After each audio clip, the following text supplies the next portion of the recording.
त्या गावची कोरड अजून ह्या गावामध्ये पाणी येत नाही। हे खऱ्या अर्थानं या गावचं दुर्दैव असं म्हणावं लागेल। त्यासाठी म्हणून येणाऱ्या काळामध्ये राजश्री शाहू विकास आघाडीच्या नेतृत्वाखाली सगळं पॅनल आपण ह्या ठिकाणी उभा केलोय।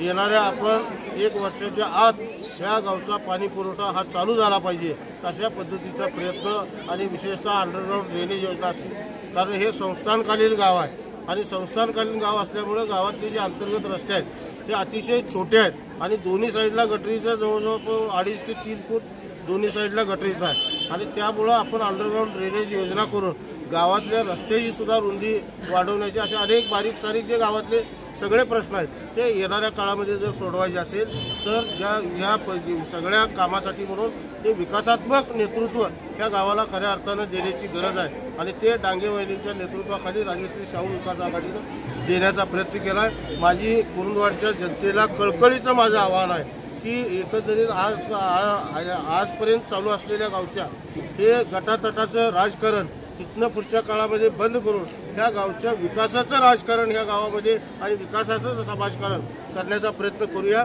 त्यासाठी म्हणून राजश्री शाहू आघाडीच्या पाठीमागं ह्या कुरुंदवाडच्या गावातल्या जनतेनं राहावं अशी कुरुंदवाडच्या गावातल्या जनतेला कळकळीची मी विनंती करतो। कारण आजपर्यंत गेल्या ह्या गटातटाच्या राजकारणामुळं 40 वर्ष हे गाव हे पाठीमागं राहिलेलं आहे। आज जर आसपासच्या परिसरातली सगळी जर गावं बघितली, आपल्यानंतर जी नगरपालिका स्थापन झालेली गावं सुद्धा आज आपल्या पुढे गेली, पण अजूनही आमचं गाव गटातटाच्या आणि ह्या भावकीच्या ह्याच्यातच ते गाव गुरफटून पडलं।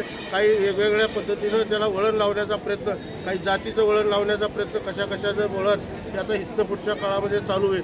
पण ह्या जातीपातीला सगळ्याला मूठ माती देऊन ह्या खऱ्या अर्थानं ह्या गावच्या विकासासाठी म्हणून आणि फक्त माझी ह्या कुरुंदवाडच्या जनतेला विनंती आहे, फक्त 5 वर्ष आमच्याकडे सत्ता देऊन बघा, ह्या गावचा चेहरा मोहरा बदलून टाकायची हिंमत ही जबाबदारी घेऊन आम्ही ह्या शाहू आघाडीचे सर्व उमेदवार जे उभे केलेले आहेत त्याला जनतेनं साथ द्यावी एवढी जनतेला कळकळीची विनंती।